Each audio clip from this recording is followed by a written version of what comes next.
안녕하세요. 오늘 저희가 아주 흥미로운 자료를 함께 파고들어 볼 텐데요. 바로 김민수 목사님의 잃은 자를 찾으시는 하나님이라는 설교문입니다.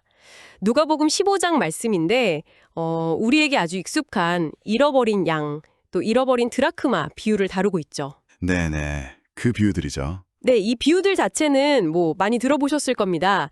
근데 이 설교문은 단순히 이야기를 그냥 반복하는 데 그치지 않더라고요. 오늘날 우리 사회 그리고 우리 신앙 공동체 안에서 길을 잃었다는 게 이게 과연 뭘 의미하는지, 그리고 왜 이게 그냥 남의 이야기가 아니고 바로 우리의 이야기일 수 있는지 이걸 좀 깊숙이 파고들어요. 맞습니다. 익숙한 이야기인데 좀 새롭게 다가오는 거죠. 네, 그래서 익숙한 이야기 속에서 어쩌면 예상치 못한 통찰을 발견하는 그런 시간이 될 것 같습니다. 맞습니다. 오늘 저희가 할 작업은 성경 공부 복습 시간은 아니고요. 이 설교문이 던지는 그 핵심 질문들, 특히 현대사회의 그 보이지 않는 여러 압력들 있잖아요. 네, 있죠. 이게 어떻게 우리 개인의 신앙적인 고민과 연결되는지, 그리고 그 연결고리가 바로 지금 듣고 계신 당신의 삶에는 어떤 의미를 던져주는지 이걸 함께 탐색해 보려는 겁니다. 하나님은 잃어버린 자를 찾으신다는 이 메시지, 이게 오늘 이 시대를 살아가는 우리 일상과 공동체에 어떤 새로운 울림을 줄 수 있을지 그 깊은 의미를 좀 찾아가 보려고 합니다. 좋습니다. 그럼 첫 번째 질문부터 시작해 볼까요?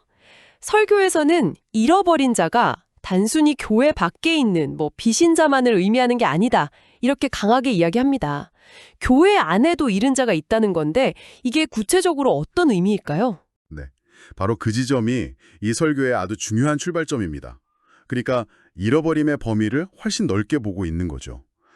예를 들면 신앙생활의 어떤 열정 같은 걸 잃어버리고 그냥 십반적으로 주의를 보내는 사람, 아, 네. 혹은 신앙의 방향 감각을 잃어서 어디로 가야 할지 잘 모르는 사람, 또 팬데믹 같은 큰 사회적 변화를 겪으면서 공동체와 좀 멀어진 사람들, 그렇죠. 그런 분들 계시죠? 네, 심지어는 예배당 맨 앞자리에 앉아 있지만 마음은 온통 세상 걱정으로 가득 차서 하나님과 사실상 연결되지 못하는 상태, 이런 것까지도 잃어버린 상태로 보고 있습니다. 와, 듣고 보니까 상당히 포괄적이네요. 단순히 교회 출석 여부 이런 문제가 전혀 아니군요. 그렇죠.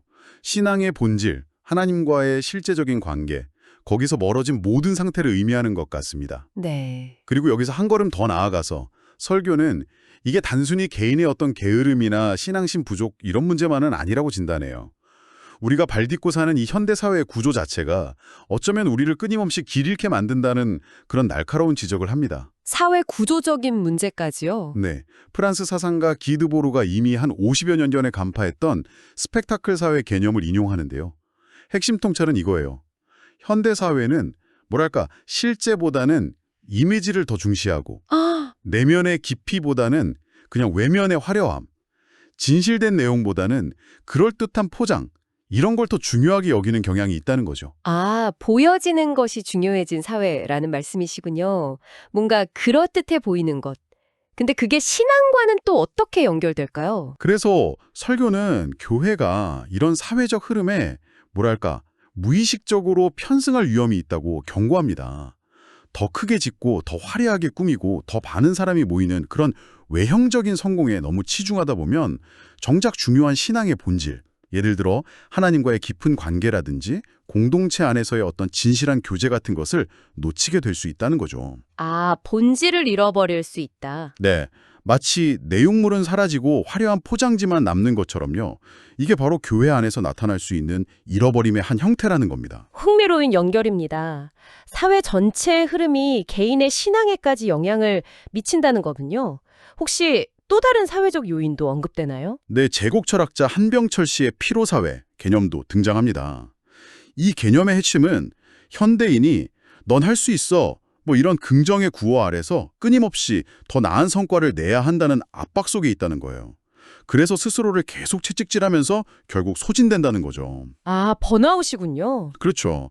쉬어도 제대로 쉬는 것 같지 않고 늘 무언가를 더 해야 한다는 강박감에 시달리고, 그러면서 영혼이 완전히 탈진 상태에 이른다는 그런 분석입니다. 아, 정말 많은 분들이 공감하실 이야기 같아요.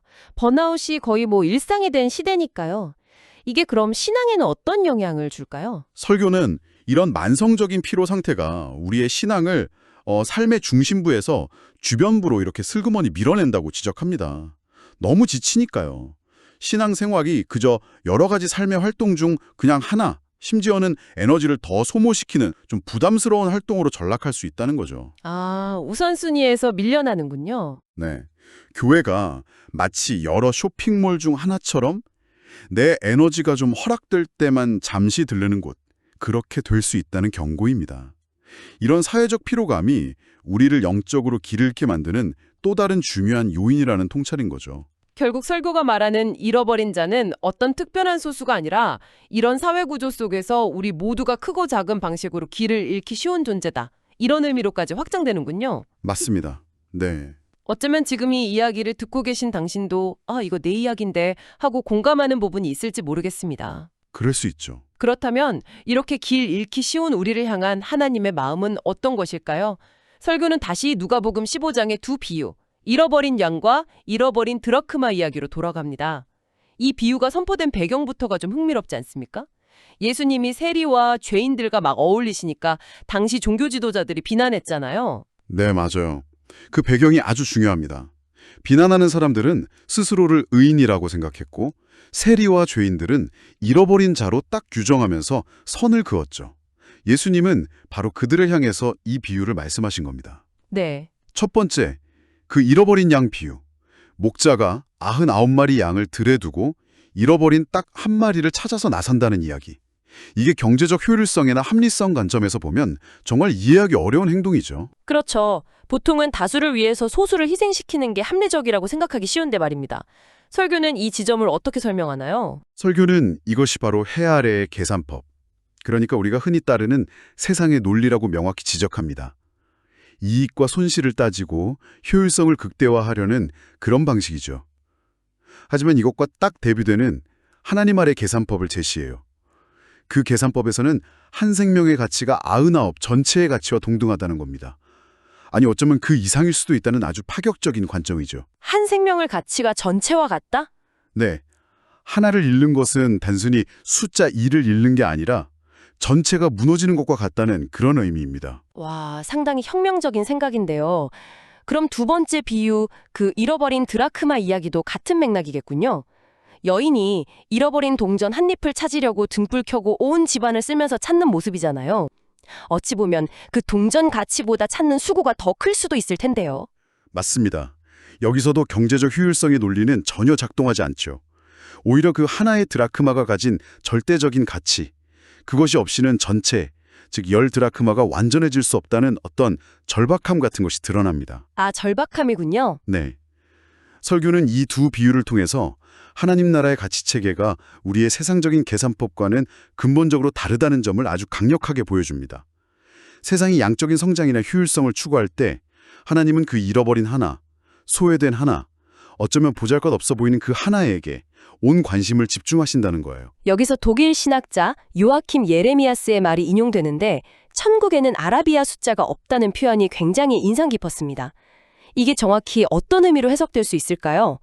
단순히 숫자가 없다는 뜻은 아닐 텐데요. 인간 세상처럼 양적인 많고 적음이나 서열, 등급 같은 걸로 가치를 매기지 않는다는 그런 상징적인 표현입니다. 아, 양적인 가치 평가가 없다. 네, 예레미야스의 통찰처럼 설교는 하나를 소홀히 여기는 순간 나머지 99마리도 또 9개의 드라크마도 그 본래의 의미와 완전성을 잃어버리게 된다고 강조합니다. 하나님 나라의 질서에서는 그 하나가 있어야만 전체가 기로서 완전해진다는 아주 깊은 신학적 통찰인 거죠. 그렇군요. 잃어버린 양 한 마리가 돌아와야 100마리가 온전히 채워지고 잃어버린 드라크마 하나를 찾아야 10 드라크마가 되는 겁니다.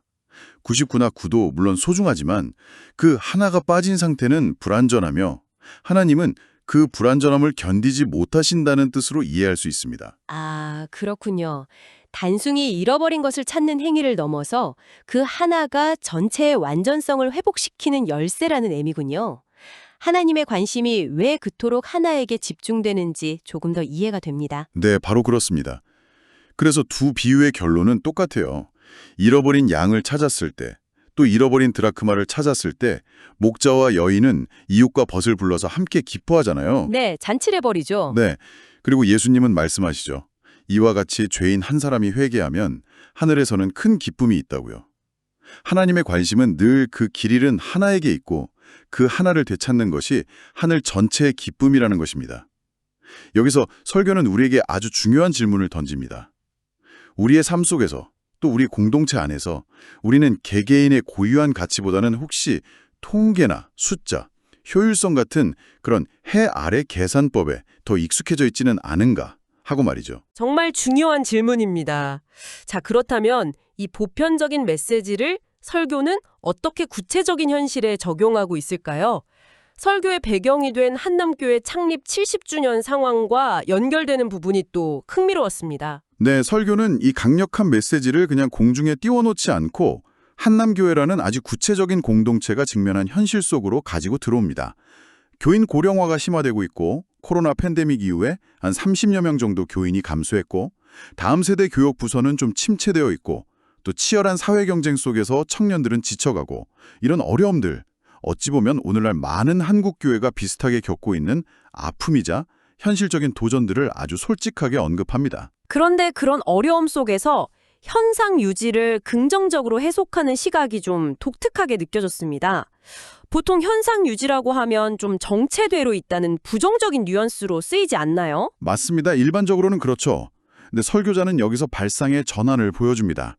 이 어려운 시기에도 교회가 문 닫지 않고 예배 공동체로서 여전히 존재하고 있다는 것, 또 이웃을 섬기려고 애쓰고 있다는 그 사실 자체가 바로 하나님께서 이 공동체를 붙들고 계시다는 강력한 증거라고 해석하는 겁니다. 아, 관점의 전환이네요. 네, 수많은 교회가 어려움을 겪는 이 시대에 믿음을 지키면서 함께 모여 예배하는 것만으로도 정말 귀하고 감사한 일이다.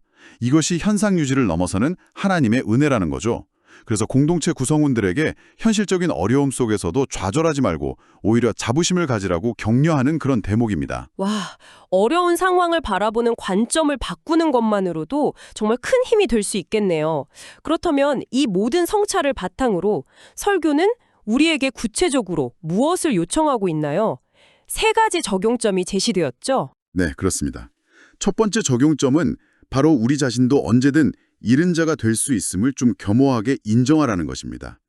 신앙생활을 오래 했든 직분이 무엇이든 상관없이 우리 역시 삶의 무게에 짓눌려서 방향을 잃을 수 있고 세상의 가치관에 흔들릴 수 있다는 그런 연약함을 받아들이라는 거죠. 네. 하지만 여기서 절망하는 게 아니라 희망을 발견해야 합니다. 중요한 것은 그렇게 길을 잃고 헤매는 우리를 하나님은 결코 포기하지 않으시고 끝까지 찾아오신다는 그 사실을 굳게 붙들라는 메시지입니다. 내가 잃은 자일 수 있다는 인정, 그리고 그럼에도 불구하고 나를 찾으시는 하나님에 대한 신뢰군요.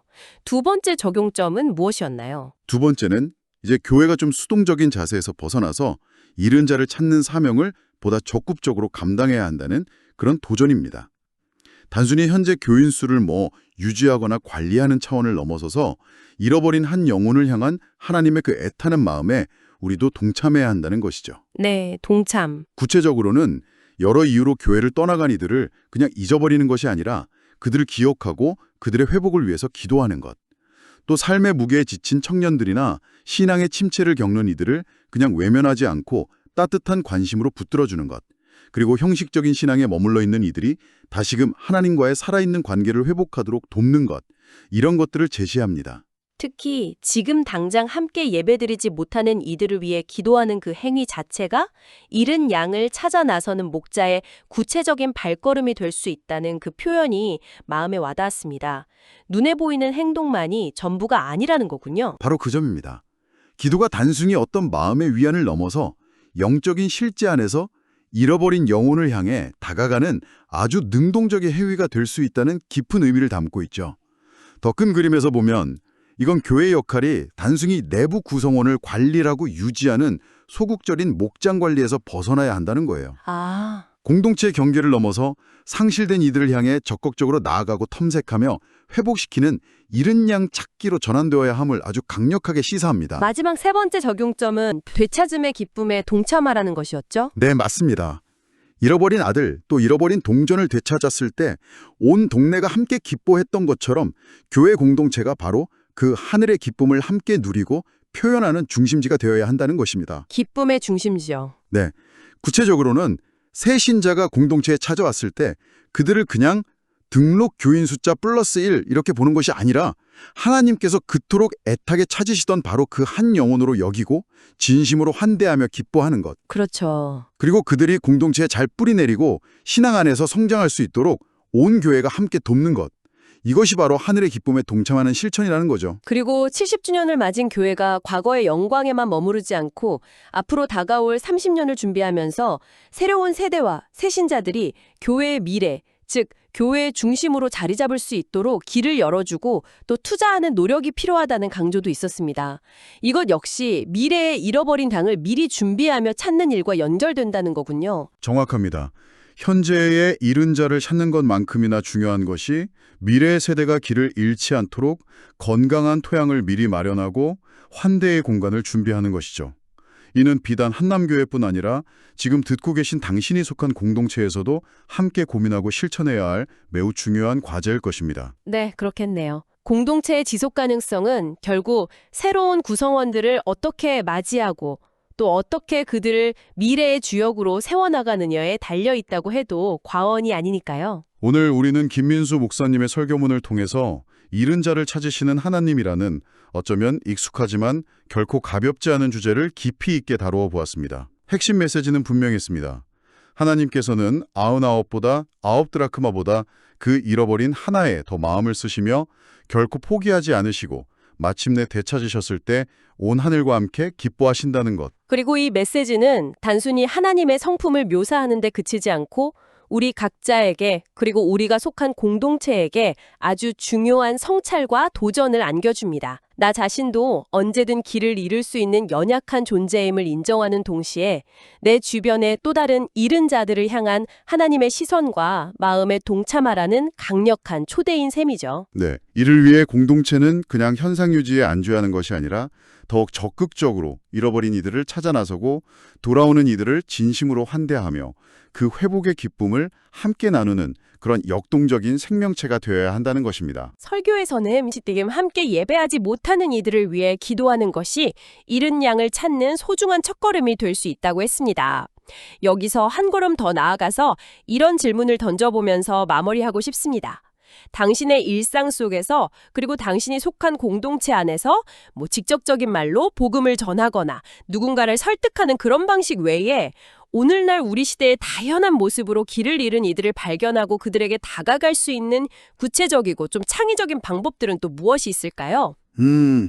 생각해 볼 문제네요. 네, 어쩌면 아주 사소하고 예상치 못한 어떤 행동이나 관심이 누군가에게는 자신의 찾아 나선 하나님의 따뜻한 손길로 느껴질 수도 있지 않을까요? 기도와 더불어 우리가 내디딜 수 있는 또 다른 찾는 발걸음은 무엇일지 한번 깊이 생각해 보시면 좋겠습니다.